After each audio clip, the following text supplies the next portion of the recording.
recording this session, and we'll continue where we left from where we left the other week, last week, and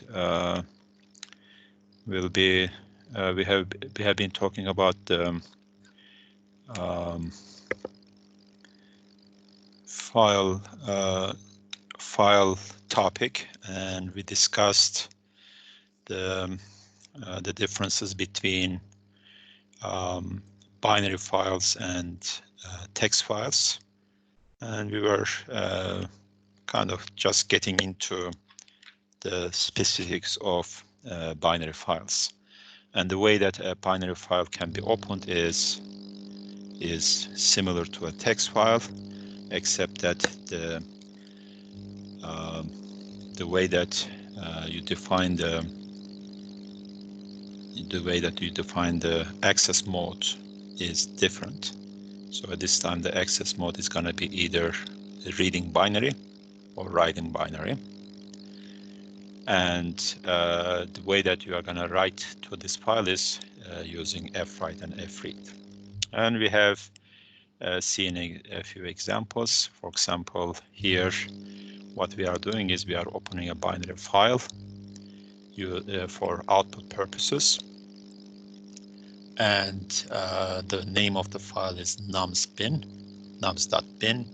Usually the file conventions in most of the operating systems, especially Windows-based systems, you'll have a file name, kind of some sort of an indicator of what the file is containing, followed by a dot, and dot which is in turn followed by a shorter name, or shorter, we usually call this an extension, a shorter extension indicating the type of the file. And last time we have discussed this a little bit. We said in a system, usually you would have a lot of files, and most of them are going to be binary. They're not going to be text or human readable.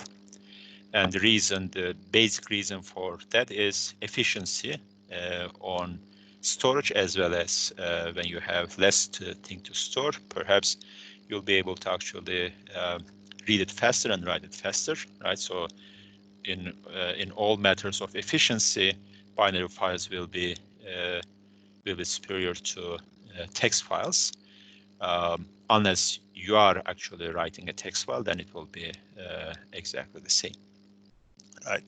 So, and this extension usually in systems, operating systems, usually assign certain meanings to those extensions after the dot. So it is a convention that comes from Microsoft,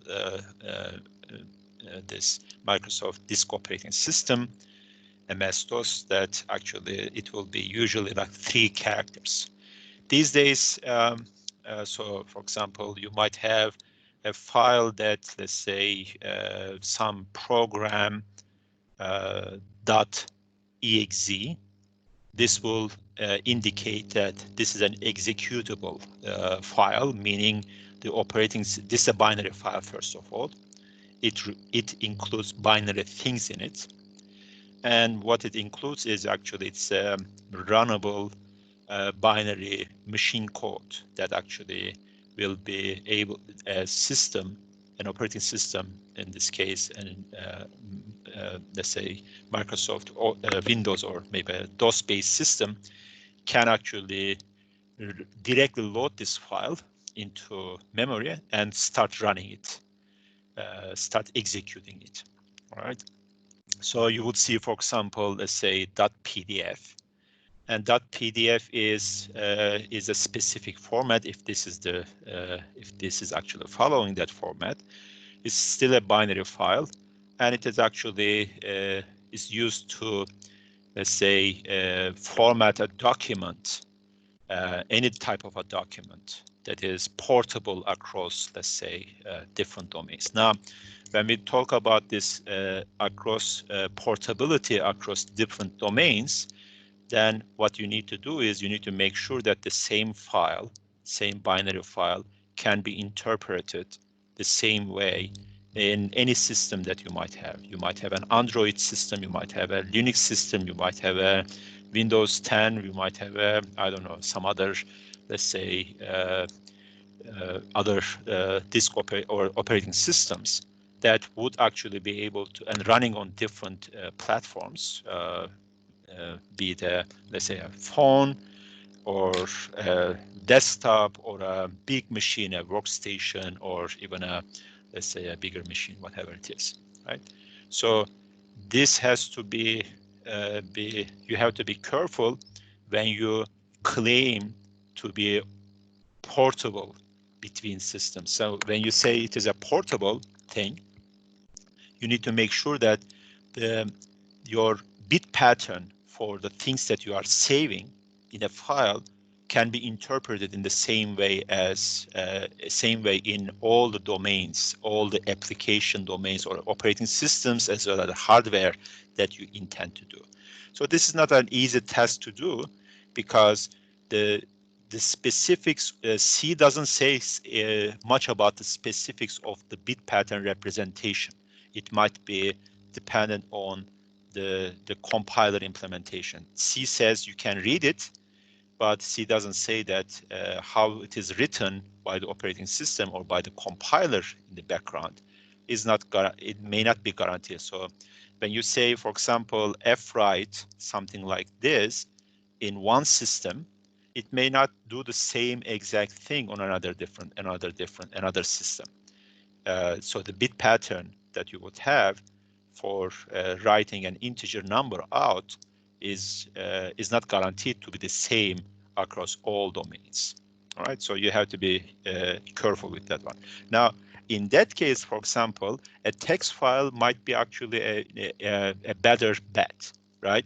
So you might say, okay, instead of actually, so I'm writing, let's say, using fwrite, I'm writing something in I, which, let's say, in the beginning, let's say 100. So this is an integer. Perhaps it's a long integer, right? So 8-byte integer. And this is this is 8-byte and one thing, and then this is a file. Let's say this is the binary file thing that you have, the pointer. So this thing would actually write a 8-byte integer as an output to the binary file. So the binary file will have 8 bytes in it. Okay, exactly 8 bytes. Right. So this is good. Now, but there is no guarantee that the bit pattern on that bytes or the bits are going to be the same for 100 all over the place, or for every other different, let's say, system that you might have. Why? We don't know. This might be dependent on the implementation, the specific implementation and specific interpretation of that system's understanding of what 100 means as an integer, and the bit pattern for that might be interpreted different by the compiler or by the runtime engine that you are going to be using. So instead of this, you can say, okay, now maybe I should use a text file, and I should make sure that text file is actually just saying 100 in it. Of course, this is not very efficient, but it is more portable. A text file can be more portable in that regard compared to a binary file. But how do these people actually, how do these people solve this problem? So it's very simple. What they do is they consider all different options and possibilities, and they make sure that actually it is interpreted. There is some redundancy in the way that they write the things and they read the things. So you need to make sure that those redundancies are included for different systems if there are differences in interpretation of your binary data in the file. So you have to be very careful. You cannot just say, okay, you know, I'm using the same fwrite sequence, or I'm using actually the same exact thing on two systems code, and they are not giving me the exact thing, exact results. It's not always guaranteed. So you cannot just say that it should give me the same thing. You cannot say that. You have to be careful, and you have to be aware that across domains, things may change a little bit, and you have to be ready for those changes. So fread and fwrite, we actually looked at it the other time, right? So the differences between these two things should be clear now. So let's say that, and one of the things with fwrite and fread is, it's like, so whatever data that you have, right? You would actually, whatever data you have in your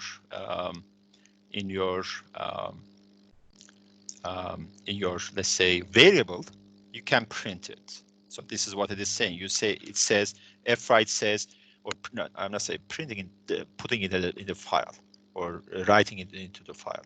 So if you have, let's say, a structure, let's say that you have something like this. You have a struct that, let's say, we have a struct, let's say you have an integer x and a double y, and let's say you have a character title, let's say 100. So in this case, when you actually, and if you have a variable t of this type, when you fwrite this t into a file using this, you should use size of this struct here, of course. This would be at least, so you are gonna use size of here because you don't want to calculate it by hand. So it has to be here a size of, and the type name, whatever the type name that you are going to be using here for this one, right? And then you have one entry. You might have more than one entry. You might have 10 entries, 20 entries. If it is an array, it has to be consecutive entries in the memory. And then a file pointer that comes after that, right? So this is very simple. Now, you have to be careful with this guy here. What this will do is, whatever the representation of this one in memory, so if you look at the memory, let's say on this side, it may be that x comes first here and then y comes second. X, if it is integer, x will be 4 bytes, perhaps y would be 8 bytes, and then you have 100 bytes for t. So you would have here probably 112 bytes for this entire thing. And when you actually write one instance of this variable, hopefully this is, let's say, defined in dynamic memory, on heap, or maybe also it could be, if it is a small number of entries, it could be also in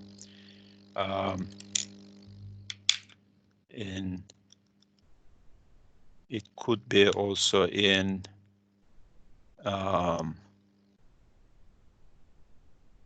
hold on, I'm not getting any feedback. I'm thinking you are able to hear me, right? I'm not talking to Void. Are you able to hear me? Yes. All right. Perfect. So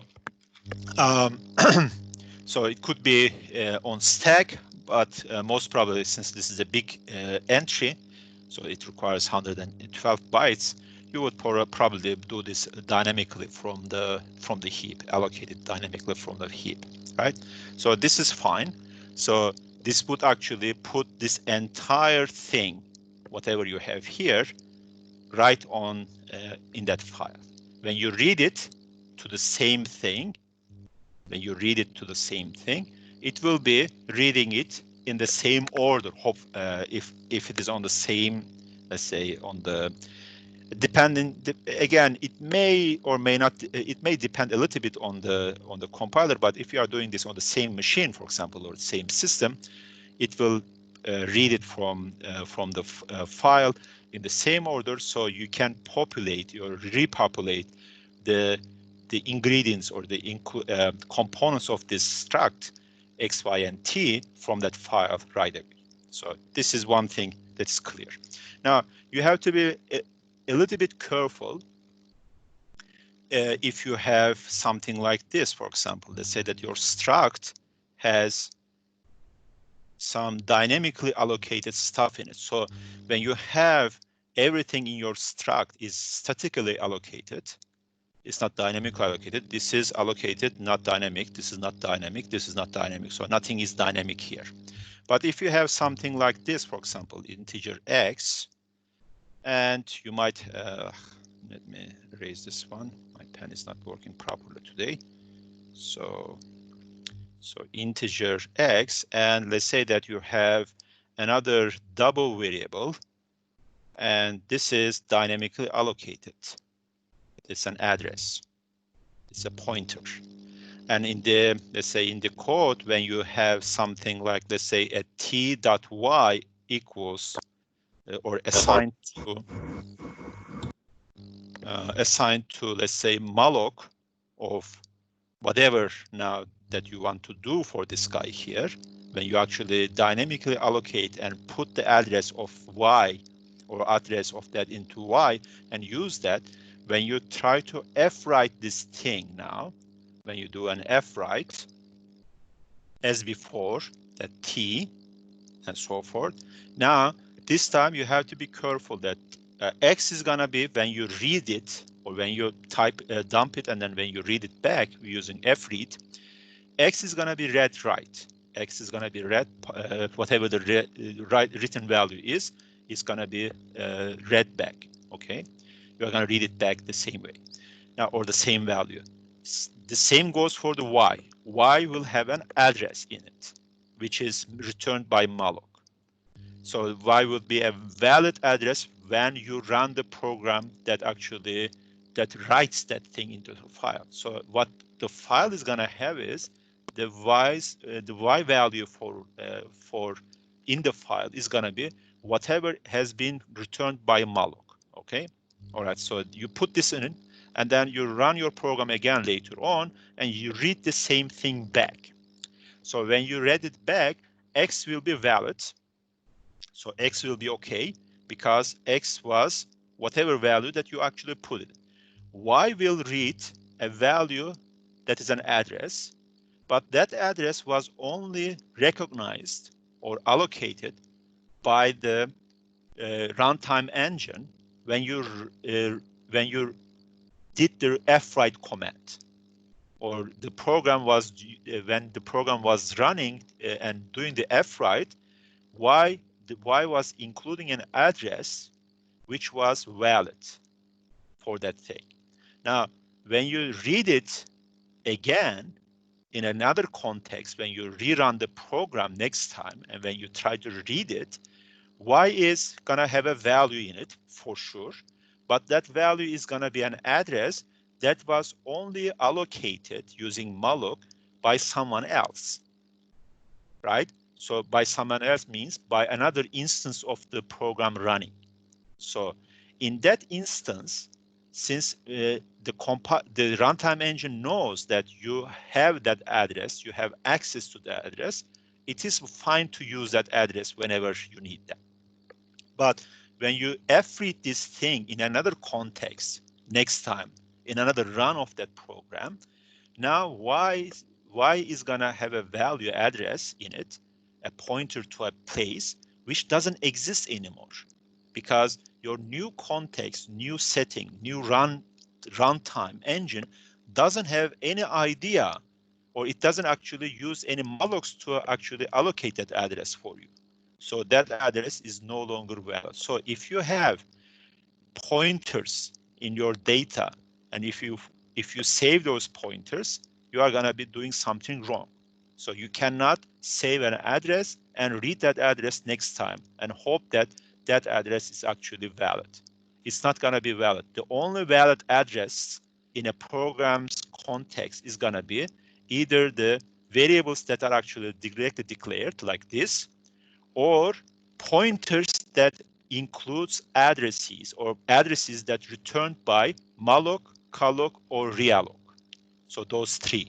You would not have anything else, any other address is going to be invalid. So if your current run hasn't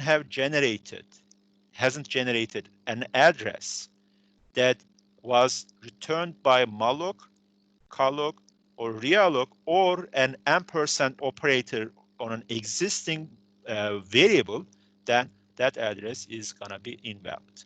So you have to be extremely careful when you fwrite or fread an address. So what is the proper way of doing this then?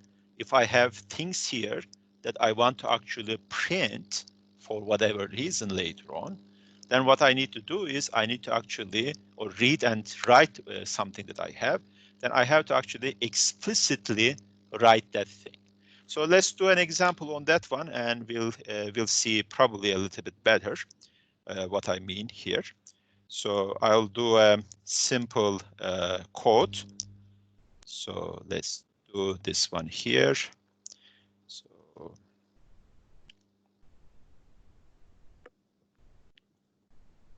let's see, copy. No, let's say font. C. Binary C. So let's do it this way, and this binary C. Where is the binary? Here it is. All right. So I hope you are able to see my screen in full. So what I'm going to do is I'm going to delete all these things. I don't need them. Perhaps I need the main for whatever reason later on. But let's say that I have a type def struct, let's say integer x and double y, and let's say character array. In one case, I will fix this array length, and let's call this type 1. And then I will have another type, second type. Second type is going to be having this dynamically allocated. All right. So assume that I have a test code, a simple test code. So I have T1 variable 1 and T2 variable 2. So variable 1, I can, even though variable 1 here is allocated, is not dynamically allocated, it is allocated from stack. I can access the ingredients of it using this one. For example, I can say X is perhaps 100, and V1 Y is perhaps, let's say, 101, I don't know, and T is str copy, T is, let's say, T is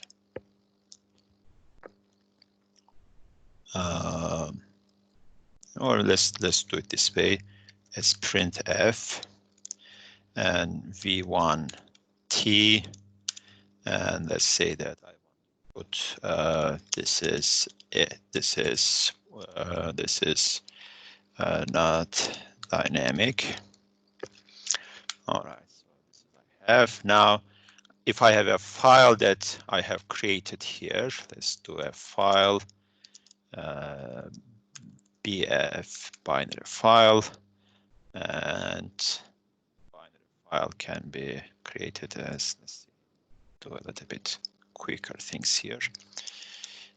Fopen my binary file and I'm gonna be doing now write binary. Okay, so now once I actually have this one, I can fwrite the first variable.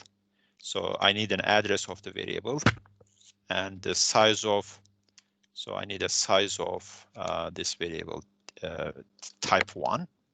I have only one entries and I want to put this into BF binary file. Right, and I will probably need to close this BF somewhere here. So if I want to read it again later on using this one, I can actually read it. There is no problem here. If I want to do the same thing with T2, so this is okay with T1. If I want to do this with T2, I need to do something else here. Let's call this one, let's say test 2. So I have the same thing, but here, before I can actually do this one, right? T2V. So I have these. Now I cannot do this one because T is not allocated, so I have to allocate T. So I have to do malloc or calloc in this case, right? So calloc, and what do I have? I have a string. So it's a character. I need 1 byte, and I need to have 100 of these bytes. So something like this. All right. So then I can do this one, and I can do this one here. This is fine. So you can see that I have chose to actually dynamically allocate the third component of that struct. Now, this is the writing part. When I read this one, I have to be careful. So if I just try to read this one, let's say, let's call this one read 2. So if I try to read this one, I won't need these, of course. So I will come back to this one. So BF is gonna be reading this file from this thing, okay? And I'm gonna do an fread. Fread, if I'm not mistaken, has the same thing. So it will return the number of things that it's gonna read. Maybe I made a mistake here, I think, just a moment ago. I have to have here 100, right? So this is gonna be 100. And this is gonna be 100. So let's make sure that I am doing the fread okay. I sometimes confuse these things.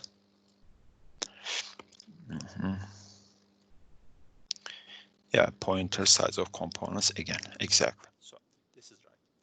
So when I read this one here, you can see that V at this moment, if I actually run this one, let's say let's call this one write 2, and this is read 2. Okay. Now, in one run of the program, I did the write 2. I run the program, I only did write 2, and then I close my program, exit my program, I run it again, and this time my program only does read 2. Okay. When you do this read 2 in the second time, what will happen is that Vx is gonna be actually 100. This is fine. So this will be fine. When you do this fread, this will be fine. Now the problem is Vy is gonna be the same. Vy is gonna be also 100.1. So this is fine as well. But what will happen is that Vt, the address of the text, which is supposed to be dynamically allocated in memory somewhere, is gonna have whatever this guy has written. So assume that this guy has written Vt at this moment here. Assume that, so let's do it this way. Assume that Vt is, let's say, 0x0011, let's say 22FF00. Let's assume that. How many did I have? 1, 2, 3, 4, 5. This 5 is not good. 6 and 7, 8. Let's say 8 bytes like this. Here. So this is the address that I got when I run calloc. All right. Now this address is gonna be what is gonna be read by the fread next time around. So this will be exactly the same address because this is what I'm printing or writing into that file. Okay, when I read it, this is what I will be reading. Now, this says I have this address. Now, if I try to say VT, let's say the first character of that thing, then this will result in, most probably results in a segmentation fault. Why? Think about it this way. I have VT, v.t, that pointer had that valid address 1122FF in the context of the first run. Calloc actually did that, and it actually generated that address for me. In the second run, when I run the program again, that calloc is not run. So nobody knows, or memory manager, the runtime engine, the compiler, whatever you want to call that, hasn't actually allocated anything in the heap. So the heap doesn't have anything yet. And then you are assuming that by reading this address back, you are assuming that that number is actually already a valid address, which is known by the heap manager, whoever is managing the heap. And there is no such thing. Nobody did anything like that. So this address is bogus. It doesn't have any meaning. In that context, this address has completely this is useless. Now, when you try to access that address, it is not allowed by you to access it. So you are not given the right to access that specific address by the compiler. So what will happen is that the compiler is going to say, hey, you are trying to address at runtime. You can only know this at runtime. The compiler is going to say, hey, you are trying to address my memory. I haven't given you the permission to do that. The only way that I can give you the permission to do it is you run either a malloc or a calloc or realloc, and you haven't done any of those. And even if you have done that, I haven't returned you this address. This is not the address that I have actually, let's say, authorized you to access. Therefore, this address is gonna, when you try to access anything contained within that address or within that memory block, supposedly that is there, which may or may not be there. Even if it is there, it doesn't matter because you have no access right to it. So how do we fix this problem then? How do we actually, the reason that I'm trying to do this is this part here, this one. I want to retain that title, whatever in that title string. That string title has something in it. I want to actually refer to that later on. When I actually, let's say, run my program 10 days later, I want to know that this number and this this number, these two numbers had this title, and this is the exact title that I want to actually continue with. So in that case, what you need to do is, you can do it here. This is fine, but this is not actually exactly fine, because the address field that you are actually recording here is useless, first of all. Second one is, you are not actually saving the right thing. So what you need to do is, you need to actually do at least something like this.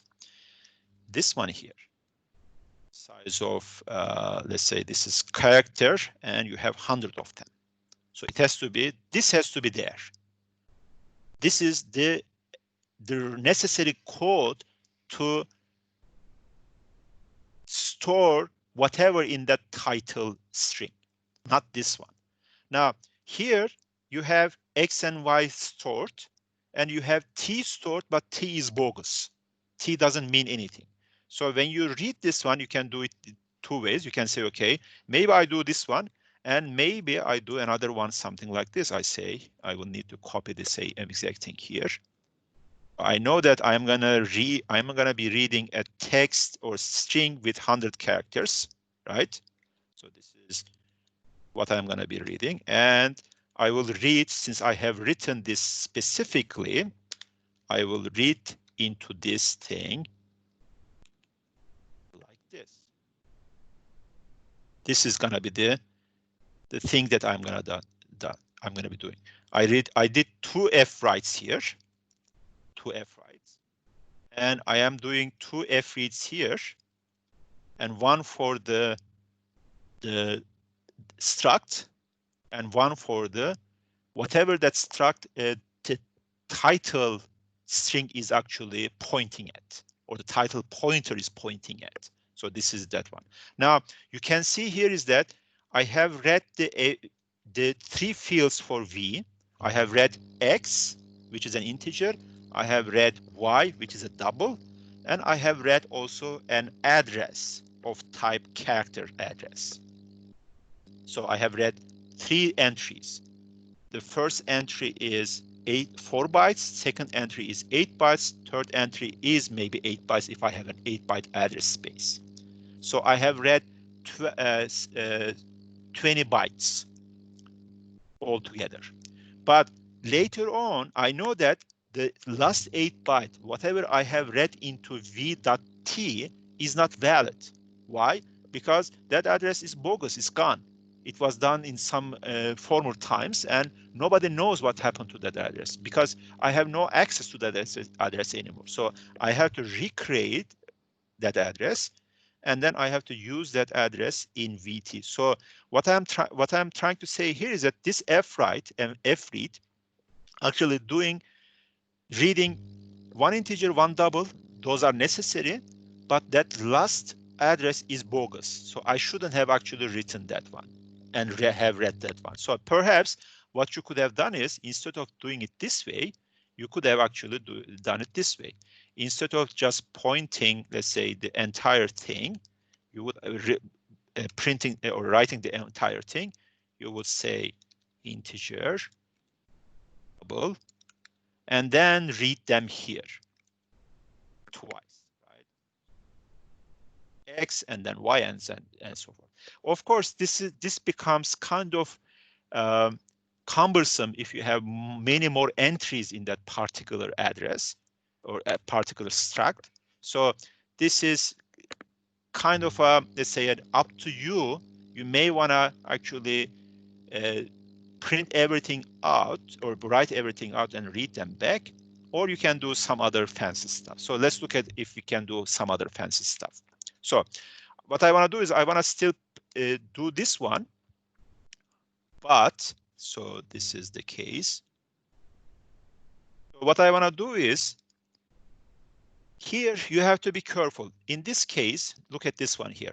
It says what I'm writing is I'm writing whatever the V is pointing at, which is gonna be an integer, a double pointer, a double, and then a pointer, an address. So assume that integer is 4 bytes, and address the integer double is 8 bytes. So in the memory, it's gonna be something like this. So this is the X field, 4 bytes for that struct. This is the Y field, 8 bytes, and perhaps another 8 bytes for the address of T. This is the address of T. Okay, so I have 20 bytes. And say, okay, I'm saying here, you can see that when I say print, write this many entries into this file, I'm instructing, oh, I made a mistake here, sorry. This is 1. This cannot be 100. There is a mistake here. Okay, so I'm instructing my compiler or my runtime engine to print or write to that file how many entries? 20 entries, 20 bytes. And those bytes are corresponding to whatever I have here, an integer, a double, and an address. Okay. One thing that I could have done is I could say, okay, I know that I wouldn't need the last 8 bytes because it's bogus. It's not going to be useful to me. So what if I actually did this? What I said is, okay, instead of printing or typing, putting 20 bytes into that file, just put 12 bytes, meaning first 12 bytes is this. So these are the first 12 bytes. Ignore this guy. I don't want that because that value is not going to be useful later on to me. All right, this is fine. So compiler doesn't, this fwrite function doesn't care anything about anything. So it says, okay, Just tell me where to start dumping things from memory, byte by byte. So it cares about, it tells me, tell me where to start, which location to start, and then tell me how many of those entries you are gonna actually put one after another into that file. So I'm already telling you here, start from wherever V is pointing at. This is fine. And then only get 12 bytes, not 20 bytes. So 12 bytes will be corresponding to this guy and this guy all together. And then do it only once. If you have repeated times, you can do this repeatedly. But in this case, I'm doing it only once. All right. Now go back. Let's go back to the, and then afterwards, I'm saying after this, just put those 100 bytes for the text, wherever the text is. All right, good. Now in the memory, in the file, what I will have is I will have X, I will have the value of Y, and I will have the value with the string within T. All right. This will be how many bytes? 112 bytes instead of 120 bytes. Okay, so good. Now, but when I read it, I have to be careful. Now, I am saying here, read 20 bytes for me. I cannot do that because I printed only X and Y. So this means that when I try to read 20 bytes, I will read something more from here, which belongs to the T. I don't want to do that. I don't want to mess up with T. T should be there. So this thing, this additional thing that I would want to read would be wrong for me. So what do? Then I do the same thing. Instead of reading 20 bytes, let's read only 12 bytes. Discard this last entry. Don't read that last entry, or don't think that there is a last entry there. Now what this would do is, so this is in the memory now. Let's assume that in your memory, let's go back to this guy here. In the memory, so you have in your current memory, when you allocated when you have V, this is V. This entire thing is V. When you have V, V is empty. This is line number 34. And when I come to line number 37, I am asking the compiler, hey compiler, get to this file, and from this file, please read me the first 12 and 12 bytes, and place them wherever V is pointing at. So how many bytes do I have here? 1, 2, 3, 4, 8 bytes here. 4 bytes here, 12 bytes, 8 bytes here. So this will copy it here. This will copy it here. This will copy it here. So this will have the 4 bytes, and this 8 bytes will be copied here, and it will be stopped. Now you can see that if this is properly done, what I do is I can actually, if I want, I can get to certain parts of the thing from the file, from a certain part of a full structure into a file. Okay, but this will only work in this case. If I go and change this guy here, let's say that I decided and I changed it this way, meaning I reordered my components of my thing. Now in this new order, my V is gonna be something like this. I will have X first, and then T, address of T, and then Y. Now if I do this one, first of all, I need to change this guy, the writing part. Now the writing part, I cannot say now print the first 12 entries only, because first 12 entries is X and T, the address of T, not Y. But I want to actually write X and Y. So this is very, very careful, dangerous doing it this way. It is possible, but the way that you have to actually, you need to understand how the writing and reading operation is done. And you can exploit that to actually get rid of, let's say, speed up problems like what we have seen just a minute ago. But you have to be extremely careful, especially when you are reading the complex structures, complex data structures from a file, or writing from a file and reading back. You have to be extremely careful on these orders, the ordering of things. So compiler is very dumb. It only does things in a certain way. And it's good for us because we know how it is gonna be doing it. And it is dumb. It's not gonna try to figure out what you are doing. It's gonna do only one thing. And for files, that only thing is very simple, right? We have seen that. File is a stream. If you have anything in the memory that you want to write to the file using fwrite, it will ask you how many entries do you have,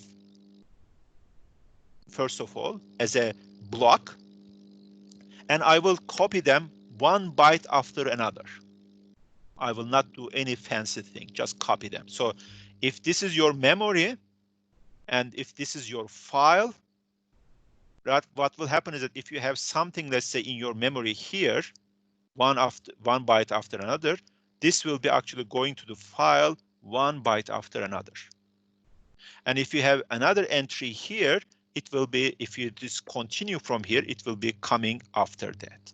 And when you read it, it will be the same order. Reading is going to be in the same order that it has been actually written from the memory. So if it is writing to the thing from this to this one, and this byte to this byte, and this byte to this byte, in this order, when you read them, it will be in the same order. So this is very, very important. And this is good to know because now I can actually do fancy stuff. For example, let's do some fancy stuff. I don't know if it is fancy, but maybe dangerous. Maybe some may consider it dangerous. So let's say that I have 2 types here. So fancy type 1. So I have, let's say, this guy here. Double X and Y. And I have, let's say, another one here. Do I want to do that? Okay, let's do this. All right. So let's say A and B. So if I type something, if I write something of FT1 type into a file, and read it back. So I will do fwrite.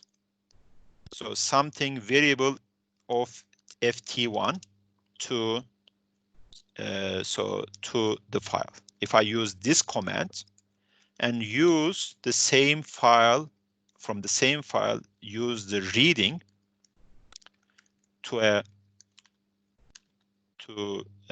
this will be perfectly fine syntactically. So this means that in the first line number 15, I am writing to a file 2 double numbers, one after another. 8 bytes for the first number, 8 bytes for the second number. All right, good. In the second one, I am reading line number 16. I am reading two real numbers or double numbers from the file, one after another. So A and B will have the numbers that you had in X and Y.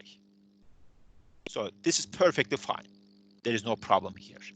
Syntactically correct, and most probably semantically, most probably will be correct as well. All right.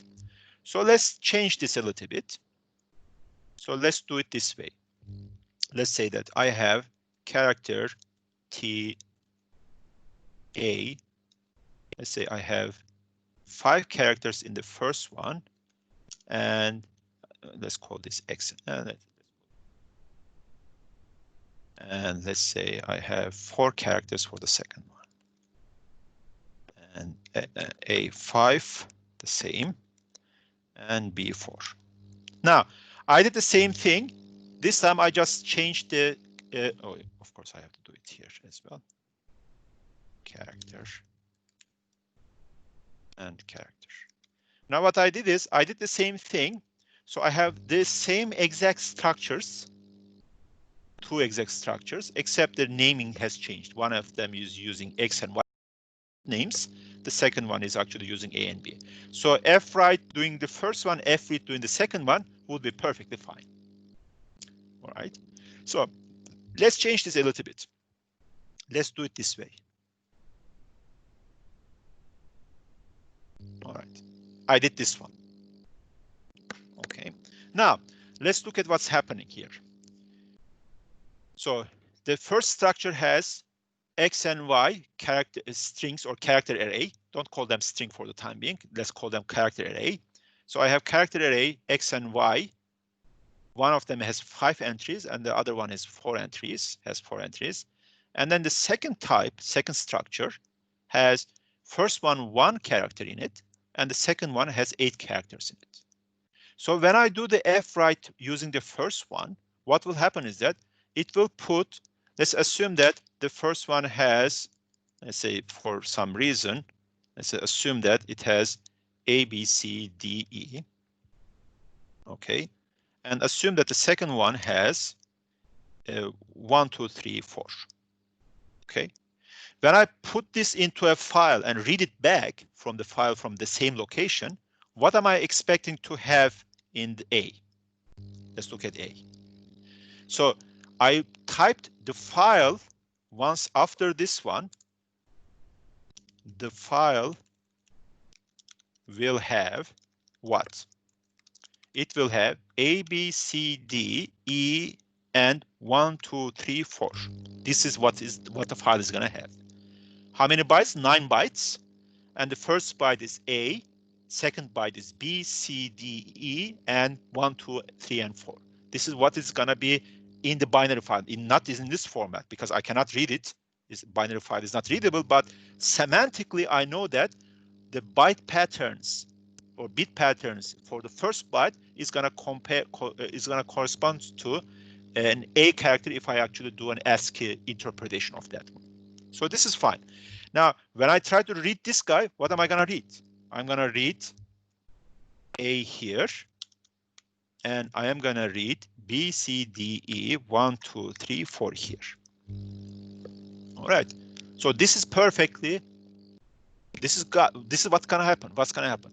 So first of all, this is possible to do because both variables have the same amount of data in it. This is the first thing. Because in that case, I can read 9 bytes. I can write 9 bytes, and I can read that 9 bytes back. However, the way that I distribute these bytes in the memory, in the components X and Y and A and B is different. In the first case, X and Y, X had 5 characters in it, Y has 4 characters in it. So when I actually dump those things into the file and read it back, now A has only, when I read it back to FT2 type variable, then I am only having 1 entry in A and 8 entries in B. Now, this is something we discussed. We might have forgotten to discuss this one in the context of dynamic variables or dynamic data. This is what a memory copy operation would have done. This is the same thing, right? Now, this means that now I can interpret a bit pattern in 2 different ways, or even 3 different ways. If I actually did it this way, for example, 5 have been A, B, C, and this guy here. Oh no, sorry. This has to be 6. All right. I'm missing something here, I guess. A, B, C, D. A, B, C, D is missing. So this is D. Okay. So this will be how it is interpreted.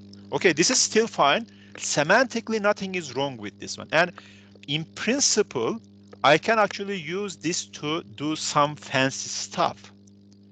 So this is what we were discussing at the very beginning when we talk about this dynamic memory management. And at the very beginning, when we talk about C allows us to actually do this type of very, let's say, you can call it fancy, but at the same time, this is kind of weird. Why?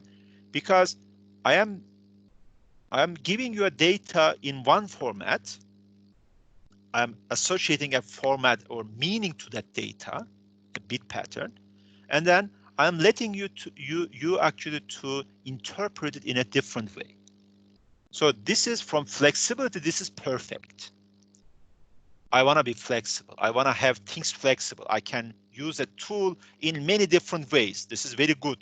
I'm giving $1 for a tool and I'm using it for 10 different purposes. Perfect. I learn it. My money paying thing is for C language. I'm spending 6 months in it to learn it, and I will spend another 8 months later on to learn another part of it, and then maybe get some experience later on doing programming in it for 2-3 years. So I'm making an investment, and that investment pays off back with this flexibility. This is very good, okay? But there is a caveat. The caveat is that this flexibility brings in responsibility, that you need to understand how this flexibility works. If you don't know a tool, I mean, think about a car, right? In a car, when you drive a car, the car goes anywhere, right? And you have, in a very simple car, you have perhaps, let's say, a steering wheel, and then and maybe a gear shift system and whatever, right? And then maybe a handbrake, and then gas and brake and so forth. When you, let's say, get into a, let's say, I don't know, an excavator has the same things, but it has also a lot of other things to control the excavator going back, turning around, and so forth. Now, the complexity of an excavator with respect to complexity of a car is completely different things. Now, learning car is easy, driving car is easy, and a car driver is not necessarily just ready to actually operate an excavator. I cannot operate an excavator. I have been driving for, I don't know, 30 years, but I am not able to drive or operate an excavator because it has a lot of things, flexibility that I haven't practiced. So I have to practice them. If I don't practice them, and if I try to actually, hey, I can do this, I can take an excavator and actually, let's say, topple down a building, then I will probably be dead at the end of the day because I don't know what I am doing, right? So that type of a deal with the flexibility comes with the responsibility, right? And I need to know, yeah, this is a thing. I know how to, let's say, drive this forward and backward, and that's it. That should be the place that I will stop. If I try to learn it and do some other fancy stuff that it is doing, or that flexible stuff that it is doing, then I have to learn them. I have to practice them, and I have to use them. So because of that, C is a very powerful language, but it has actually this side effect, or the problem with that it is too flexible for some people, and that flexibility cannot be controlled by those people, and they will do wrong things. They will actually topple down buildings. They will, let's say, let down the system, let systems down because of what they are doing wrong there. So it has to be, you have to be very, very careful with powerful languages and flexible languages like this. So other languages, you'll see later on, will try to actually remove some of these flexibilities to gain safety, to gain reliability. They will say, okay, hey, I don't want you to actually interpret my bit pattern in any way. You would either read it this way or you won't read it. That's it. So this type of a deal will be made by some other languages. They will lose some of the flexibility, but they will gain the safety or the reliability aspect in that aspect. So let's say that, for example, let's make it a little bit even different. Let's say that I would make this integer x, and I will do a double Y. Now I have 12 bytes, assuming that integer is X, 8 and so forth. I'm sorry, 4 and double is 8. So let's see that this is A and B. Now I can do this one. There is no problem. I can run these two codes, this segment and this segment, assuming that they are reading from the same place in the file and writing to the same place and reading from the same place. At same file and same place. You have to be very careful. Okay. Now this guy, assume that we just replace them like this. What would happen? Now, what would happen here is that you have 12 bytes, 12 times 8 bit long bit stream. Bits that is actually 12 times 8, 96 bits of zeros and ones. This guy thinks that the first 4 byte is an integer. This guy thinks that first 8 bytes are double. Now, compiler will read those bytes because every bit pattern has a correspondence in a double number. If I have an 8 bytes, and if I read them as an 8 byte double, there will be a corresponding number. This mapping is 1-to-1. There is certainly a number there. Okay, but if I read the first 4 bytes as an integer, I will get also an integer number. But if I actually turn this around, if in the first one, let's say integer and double numbers are, let's say 100 and 101, then when I actually read it the other way around, I'm gonna get a completely different set of numbers, a completely different set. Sometimes I may be lucky that they might be actually similar, but many times they will not be similar. This is the flexibility and the danger with the flexibility that we were talking about. You know that there is a button there, and you tried it once and it worked, and then you tried it the second time, hoping that it will work the same way that it worked in the first time, and it actually just, let's say, exploded. This is the same thing. Sometimes if you do this type of a coding, for example, this type of a thing, it may work in the first try.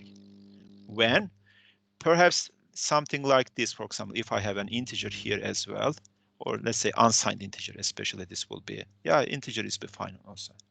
So if I have an integer, and let's say that the number, if x is 0, and y is any number, so x is 0, yeah. No, it's not gonna work. If both of them are 0, this is gonna work. Because you'll have 0, 0, 0s all the place. If you get the first, let's say 4 bytes zeros, you'll still get a 0. If you get first 8 bytes zeros, you'll still get a 0. So if this is in the first try, if this is 0, 0, 0, it will work. But when you change this number to be this, what would happen most probably? Can someone tell me what would happen if I read it this way? What would I read? If you look at the bit pattern for this one, most probably, let's look at the hexadecimal thing. So it will be how many bytes we said? 8 integer. No, we should say long int here. I did it wrong. Long int here. So 1, 2, 3, 4, 1, 2, 3, 4, 5, 4. So this is the first one, the bit pattern in hexadecimal. And the second one is when I look at integer 0, when it is 0, when it is 1, it is this guy. And when you have this first one 0, the first 4 bytes, 4 bytes, and the second 4 bytes. This is what is written. Let's say what is going to be read back. What is going to be read back is you are going to combine them into 1. This is what is in the file. Okay.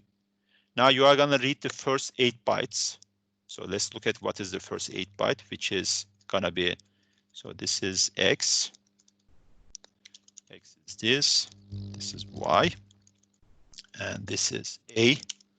A is gonna have 1, 2, 3, 4, 5, 6, 7, 8 bytes, and B is gonna have this. You can see that now X is 1, so this is 1, and Y is 0, right? And here now B is 0, this is good, but A is what? Can you say? A is 1, so this is 1, 2, 3, 4, 5, 6, 7, 8, 9. 2 to the 9, no, it's 16 powered 9. This is the number that you are gonna have. So the number that you have is 16 to the point, 16 to the, not 9, is it 9? No, no, sorry about that. So this is 1, 2, 3, 4, 4, yeah, this is 9. Am I doing something wrong? Yeah, this should be fine. 8 bytes. 1, 2, yeah. This is the number that you are gonna read. So in one case you were reading 1 and 0. In the other case you are gonna be reading a very, very large number and 0. So, but if the first number was 0, then you will be actually doing the right thing. So semantically it will work in the first case, but in the second case it's not gonna work semantically. So this is where you need to be careful with these files. All right. Okay, any questions? By the way, I think I am out of time. But what I'm gonna do is I'm gonna actually, let me see. Yeah, let's take a 10-minute break. We'll be back at 2:48. And in the meantime, if you have any questions, let me know. I will try to answer them. So back at 2:48, right? 2:48. All right. Let's stop recording and